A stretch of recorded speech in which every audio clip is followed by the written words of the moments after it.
લક્ષ્ય ન્યૂઝ, એક નજર, એક લક્ષ્ય. ડભોઈ નગરના મહુડી ભાગોળ વિસ્તારમાં લાંબા સમયથી પીવાના પાણીની સમસ્યાને ધ્યાને લઈ નગરની જ્યારે પીવાના પાણીની સમસ્યા પાલિકા અને ધારાસભ્ય શૈલેષભાઈ મહેતાએ દૂર કરી રહ્યા છે, ત્યારે આજે 16 કરોડના અને 25 લાખના ખર્ચે નવીન પાઇપલાઇન સહિત સંપ અને ટાંકીનું ધારાસભ્ય શૈલેષભાઈ મહેતાના વરદ હસ્તે ખાતમુહૂર્ત કરવામાં આવ્યું. ડભોઈ નગરમાં વર્ષોથી પાણીની સમસ્યા ઉદ્ભવતી હતી. ભાજપ શાસિત પાલિકામાં પાલિકા પ્રમુખ બિરેન શાહ અને ધારાસભ્ય શૈલેષભાઈ મહેતાના અથાગ પ્રયત્નોને પગલે હવે ડભોઈ નગરમાં પીવાના પાણીની સમસ્યા હલ કરવા હેતુ નવીન પ્રોજેક્ટ હાથ ધરવામાં આવે છે. ત્યારે આજે વધુ અમૃત 2.2 અંતર્ગત વોટર સપ્લાય સ્કીમમાં વૃદ્ધિ અર્થે નગરના જનતાનગર વિસ્તારમાં ₹16 કરોડ 25 લાખના ખર્ચે વોટર સપ્લાય સ્કીમ અંતર્ગત સંપ, પાઇપલાઇન, નવીન ટાંકા સહિતના કામોનું આજે ધારાસભ્ય શૈલેષભાઈ મહેતાના વરદ હસ્તે ખાતમુહૂર્ત કરવામાં આવ્યું. આ પ્રસંગે પાલિકા પ્રમુખ બિરેન શાહ, વિશાલ શાહ, વારી ગૃહ સમિતિ ચેરમેન દક્ષાબેન રબારી સહિત ચીફ ઓફિસર જય કિશન તડવી અને પાલિકા સદસ્ય અને સ્થાનિક આગેવાનો ઉપસ્થિત રહ્યા હતા.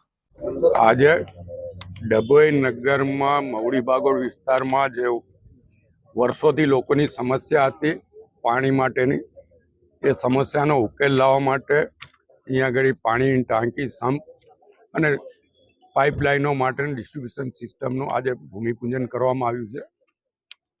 મહુડી ભાગોળ વિસ્તારમાં લગભગ ₹2.5 કરોડ ખર્ચે આ કામગીરી થશે અને સંપૂર્ણ દર્ભાવતી નગર એટલે ડભોઈ નગરમાં પાણીના ટાંકીઓ, સંપ અને ડિસ્ટ્રીબ્યુશન સિસ્ટમ માટે 16 કરોડ અને 25 લાખ રૂપિયાનો અંદાજે કામગીરી હાથ પર લેવામાં આવી છે. સંપૂર્ણ ગ્રાન્ટ ગુજરાત સરકાર તરફથી આપવામાં આવ્યું છે અમૃત 2 હેઠળ. એટલે કે સરકારે પહેલી વાર ડભોઈ નગરપાલિકાને 16 કરોડ 25 લાખ રૂપિયા પાણીની સમસ્યા ડભોઈ નગરમાંથી ઉકલે એના માટે ફાળવ્યા છે. આ બધી જ કામગીરી થયા પછી ડભોઈ નગરની ખાસ કરીને બહેનો માટે આ સમસ્યા બહુ ઉદ્ભવે છે અને કાયમ એ લોકો પાણીની બૂમો પાડતા હોય છે, એમાંથી બધાને મુક્તિ મળશે.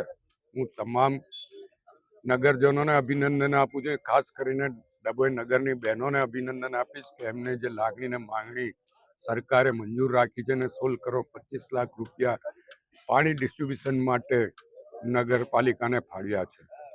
આ અગાઉ પણ નગરપાલિકામાં જે ડ્રેનેજની સમસ્યાઓ છે એના માટે પ્રાઇમરી મંજૂરી 44 કરોડ રૂપિયાની આવી ગઈ છે અને એ પણ સમગ્ર નગર માટે કામગીરી હાથ પર લેવામાં આવશે.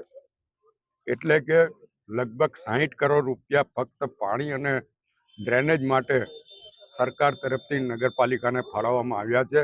એ કદાચ ડભોઈ માટે પહેલી વાર આટલી મોટી ગ્રાન્ટ ફાળવવામાં આવી હશે.